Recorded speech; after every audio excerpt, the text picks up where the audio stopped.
Afg'oniston va Pokiston chegarasida nimalar sodir bo'lmoqda? Nega ikki davlat o'rtasida qurolli to'qnashuvlar yuz berdi? Shu bilan birga AQSh hukumati yopildi. 300 mingdan ortiq xodim ishdan bo'shatildi. Bu voqealar dunyoga qanday ta'sir qiladi? Kunning eng muhim va dolzarb yangiliklari bilan Shuhrat Abdurahmonov. Assalomu alaykum. Siz Continuous kanalini tomosha qilmoqdasiz. 2025-yil 11-oktyabrda Afg'oniston va Pokiston o'rtasida og'ir qurolli to'qnashuvlar yuz berdi. Bu ikki tomon bir-birini chegara hujumida ayblamoqda.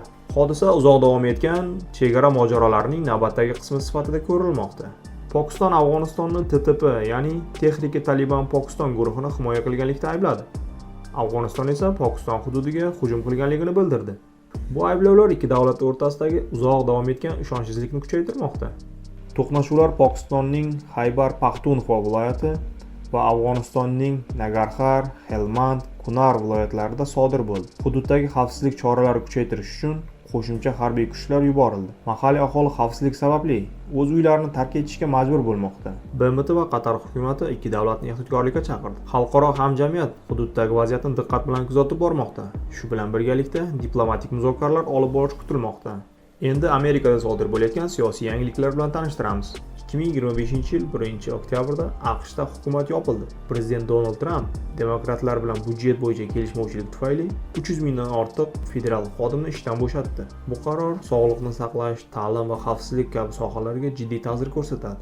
Demokratlar sog'liqni saqlash subsidiyasini saqlab qolish uchun kurashmoqda. Respublikachilar esa budjetni tasdiqlashni talab qilmoqda. Hukumat yopilishiga qaramay, prezident Tramp harbiy xizmatchilar to'lovlarini ta'minlash uchun tadqiqot va rivojlanish mablag'ini yo'naltirishga qaror qildi. 8 milliard dollar pul ajratdi.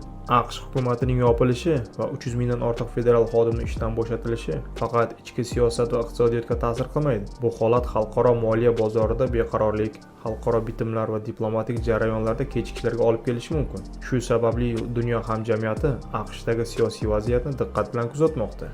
AQSh hukumatining yopilishi va siyosiy qarama-qarshilik dunyo bo'ylab o'z ta'sirini ko'rsatadimi? Siz bu fikrlarga qanday qaraysiz? O'z fikrlaringizni kommentariyalarda yozib qoldiring. Sizlarga yetkazmoqchi bo'lgan xabar va lavhalarimiz shulardan iborat edi.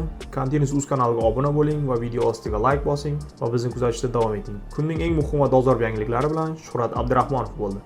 Xayr, salomat bo'ling.